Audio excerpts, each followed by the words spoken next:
नमस्कार दोस्तों, भट्टिक पाठशाला में आपका स्वागत है। आज हम चंबल नदी के बारे में अध्ययन करेंगे। ठीक है, तो राजस्थान की बहुत ही महत्वपूर्ण नदी है चंबल नदी। हम देख लेते हैं राजस्थान में, जैसे ये मैंने बना दिया राजस्थान, नॉर्मल से एक बार राजस्थान बनाया है। और यहाँ पे ये पड़ता है एमपी में विंध्याचल पर्वत, यहाँ से इसका उद्गम होता है और यहाँ से ये प्रवेश करती है और ये यहाँ पे इस प्रकार से चंबल नदी हमारे राजस्थान में आती है। ठीक है, तो इसको हम विस्तार से पढ़ेंगे आज। इसको मैं साफ कर देता हूँ, ये तो आपको बताया नॉर्मली। चंबल नदी का जो उद्गम है वो यहाँ से जानापाव की पहाड़ियों से एमपी में विंध्याचल पर्वत की जानापाव की पहाड़ियों से चंबल नदी का उद्गम होता है। ठीक है, चंबल नदी का उद्गम होता है और यहाँ से ये थोड़ी सी आगे चली और यहाँ पे एक बांध का निर्माण करती है। वो कौन सा बांध है देखते हैं। उस बांध का नाम है गांधी सागर बांध। गांधी सागर बांध, ये बांध हमारा पड़ जाता है एमपी में।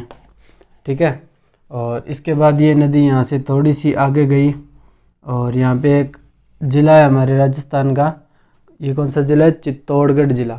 ठीक है, राजस्थान के चित्तौड़गढ़ ज़िले का जो कटा हुआ भाग है, वहाँ से भैंसरोडगढ़ से यहाँ पे ये भैंसरोडगढ़ से राजस्थान में चंबल नदी प्रवेश करती है। ठीक है, और ये थोड़ा सा आगे चलने के बाद यहाँ पे इसमें एक नदी आकर मिलती है, बामणी नदी। ठीक है, बामणी नदी मिलती है यहाँ पे। बामणी नदी यहाँ पे चोलिया जलप्रपात का निर्माण करती है। ठीक है, जो चोलिया जलप्रपात का निर्माण करती है। कौन से जलप्रपात का? चोलिया जलप्रपात। चोलिया जलप्रपात। यह प्रपात 18 मीटर ऊंचा है। ठीक है, 18 मीटर ऊंचा है। यह राजस्थान का सबसे बड़ा यानी कि सबसे ऊंचा जलप्रपात है, 18 मीटर ऊंचा। ठीक है, इसके बाद ये हमारी यहाँ से नदी आगे निकली। आगे निकलते यहाँ पे एक और बांध का निर्माण किया गया है। वो कौन सा बांध है? चित्तौड़गढ़ में ये राणा प्रताप सागर बांध। कौन सा बांध? राणा प्रताप सागर बांध। इस नदी पर मुख्य 4 बांध बनाए गए हैं। ठीक है, जिसमें से 3 तो है हमारे राजस्थान में और एक है एमपी में, गांधी सागर बांध। ठीक है, ये हो गया हमारा कहाँ पे? चित्तौड़गढ़ में। चित्तौड़गढ़ में। ठीक है, और यहाँ से यह नदी आगे निकली और आगे निकलते ये कोटा में प्रवेश करेगी। कोटा और बूंदी,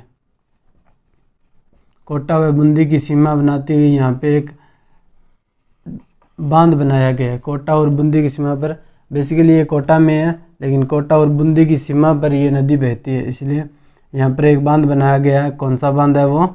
जवाहर सागर बांध। कौन सा बांध?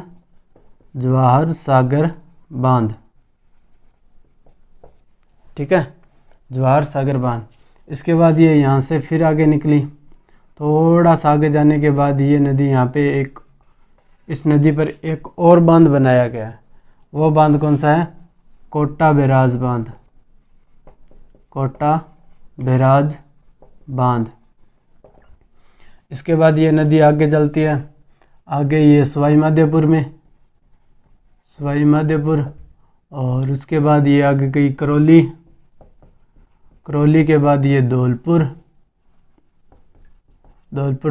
के बाद ये यूपी में चली जाती है। और यहाँ पे एक स्थान है मुरादगंज इटावा में है, यूपी में। इटावा यूपी में, मुरादगंज में, यहाँ पे ये यमुना में आकर मिल जाती है। ठीक है, यमुना किस में आकर मिल जाती है? यमुना में। ठीक है, अब इसकी कुल लंबाई देख लेते हैं हमने, यहाँ से लेकर यहाँ तक कुल लंबाई। इसकी जो कुल लंबाई है वो है 966 किलोमीटर। किताबें अलग अलग बताती हैं, कुछ बताती हैं 1020 किलोमीटर, लेकिन हम मान के चलते हैं 966 किलोमीटर। ठीक है, लेकिन हमें तो राजस्थान में पता करनी है, तो राजस्थान में है इसकी 135 किलोमीटर। कितनी है? 135 किलोमीटर। इस नदी के कुछ उपनाम हैं, वो हम देख लेते हैं। जैसे इसको वैदिक काल में कहा गया चरमवती, ठीक है। चरमवती का परिष्कृत रूप है चंबल, इसको कहा गया है चरमवती। और इस नदी को कहते हैं 12 मासी नदी, क्योंकि इसमें 12 के 12 महीने पानी चलता रहता है, ठीक है। इसमें कभी पानी की कमी नहीं आती, क्योंकि इसकी सहायक नदियाँ बहुत हैं। एमपी से बहुत सारी सहायक नदियाँ जो इसमें आकर मिलती हैं, और हमारे राजस्थान से भी 3 या 4 नदियाँ जो इसमें आकर मिलती हैं, वो आगे करेंगे अपनी, ठीक है। और इसको कह देते हैं हम नित्यवाहिनी, ठीक है। और इस क्षेत्र में एक शब्द आता है अवनालिका अपर्दन। अवनालिका अपर्दन, ये क्या होता है कि जब नदी में पानी जाता है तो वो 2 सतह बनाते हैं, एक ऊपर वाली सतह और एक नीचे वाली सतह, ठीक है। ये ऊपर वाली सतह होगी और ये होगी नीचे वाली सतह। तो नीचे वाली सतह का जो पानी होगा वो तेज़ गति से चलता है, और ऊपर वाली सतह का जो पानी होता है वो धीमी गति से चलता है, ठीक है। तो जो नीचे वाला सतह का पानी होता है वो चलता है तो मिट्टी काटता है, उसी को क्या कहते हैं? अवनालिका अपर्दन, ठीक है। मिट्टी को काटने को क्या कहते हैं? अवनालिका अपर्दन। और इसके बाद ये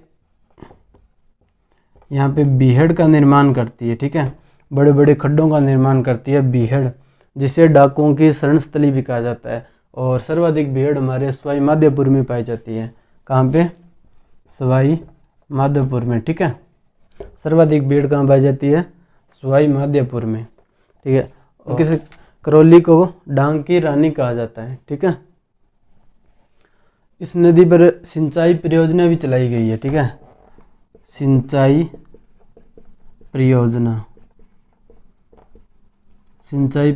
भी चलाई गई, जिसमें क्या है कि 2 राज्य आ गए, जैसे एमपी और राजस्थान, यानी कि राजस्थान प्लस एमपी, जिसमें आधी हिस्सेदारी है, ठीक है। आधी हिस्सेदारी है।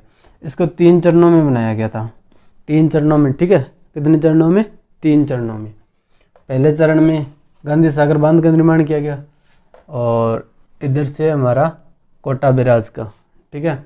और दूसरे चरण में ये वाला जवाहर सागर बांध, राणा प्रताप सागर बांध, ठीक है। कौन सा? राणा प्रताप सागर, दूसरे चरण में। और तीसरे चरण में हमारा ये जवाहर सागर बांध, ठीक है, इसका निर्माण किया गया था। अब हम पढ़ेंगे इसकी सहायक नदियाँ। मैं इसको साफ कर देता हूँ एक बार।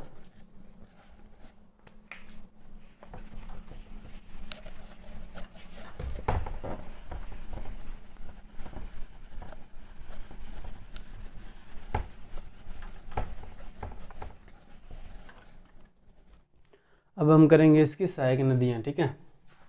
क्या? सहायक नदियाँ,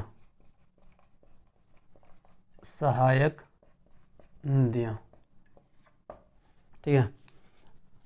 यहाँ से निकाल लेते हैं हम एमपी के जाना पाव पहाड़ी से, ठीक है। जाना पाव पहाड़ी से ये नदी निकली, यहाँ पे पहला बांध, फिर दूसरा बांध, और फिर तीसरा, चौथा बांध, और फिर बाद में सवाई माधोपुर, करौली और धौलपुर। इसके बाद यमुना में जाकर ये गिर जाती है, ठीक है।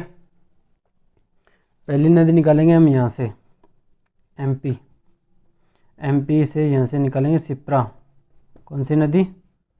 सिप्रा नदी। और ये जाकर यहाँ पे हमने चंबल नदी में मिला दी, ठीक है। पहली नदी हो गई हमारी कौन सी? सिप्रा नदी। दूसरी नदी यहाँ से एमपी की में एक पहाड़ी है, कौन सी पहाड़ी है? देवास। देवास पहाड़ी से काली सिंध नदी का उद्गम होता है, ठीक है। कौन सी नदी? काली सिंध।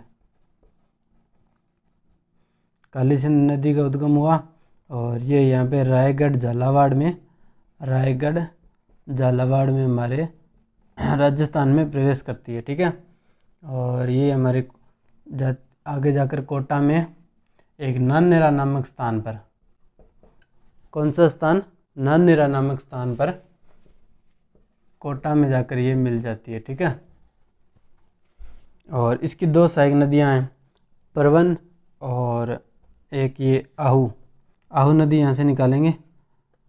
ये सुसनेर की पहाड़ी, एमपी से, सुसनेर की पहाड़ी, कौन सी पहाड़ी, सुसनेर की पहाड़ी एमपी से ये निकाली। और ये यहाँ पर जाकर झालावाड़ में जाकर ये काली सिंध से मिल जाती है, ठीक है। और यहाँ पे एक मालवा के पठार से, कहाँ से, मालवा का पठार, ठीक है, मालवा का पठार से एक नदी निकालती है, परवन नदी, कौन सी, परवन नदी। और परवन नदी ये यहाँ पर जाकर, और ये यहाँ से 12 से प्रवेश करती है राजस्थान में। और इसके बाद ये कोटा में जाकर, कोटा का स्थान है रामगढ़, कोटा में रामगढ़ नामक स्थान पर काली सिंध में मिल जाती है, ठीक है। अब हम बात करेंगे एक और नदी है पार्वती नदी, कौन सी नदी, पार्वती नदी। यहाँ पर एक एमपी में पहाड़ी है, कौन सी पहाड़ी है, सीहोर, कौन सी पहाड़ी, सीहोर पहाड़ी से पार्वती नदी का उद्गम होता है।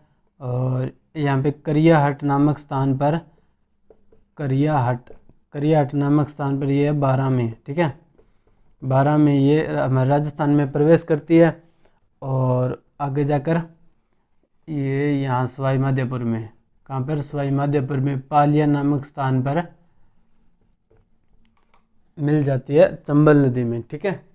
और इधर से एक और नदी आती है, ठीक है, वो यहाँ से निकालेंगे हम, एमपी के गुन्ना ज़िले से कौन सी नदी निकालेंगे, कुन्नू नदी, गुन्ना ज़िले से कुन्नू नदी निकालेंगे। और ये सवाई माधोपुर में जाकर, यहाँ पे सवाई माधोपुर में जाकर चंबल में मिल जाती हैं। और इधर से आने वाली नदियाँ, यानी कि ये होगी हमारी दाईं तरफ से आने वाली नदियाँ, क्योंकि ये नदी यहाँ से चली उत्तर की तरफ, और तो ये हमारा दायां हो गया, यह आगे दाईं तरफ से। अब निकालेंगे हम बाईं तरफ से नदियाँ, ठीक है। यहाँ पे एक पठार है बिजोलिया का पठार, कौन सा, बिजोलिया का पठार, बिजोलिया का पठार। यहाँ से एक नदी निकलती है मेज नदी, जो कोटा में जाकर मिल जाती है, ठीक है, मेज नदी। इसकी भी दो सहायक नदियाँ हैं, कितनी सहायक नदियाँ इसकी, 2 सहायक नदियाँ। एक यहाँ से निकलती है घोड़ा पछाड़, जो बूंदी में आकर मिल जाती है, कौन सी, घोड़ा पछाड़ नदी, जो आकर मिल जाती है कहाँ पे, बूंदी में। और एक इधर से आती है मांगली,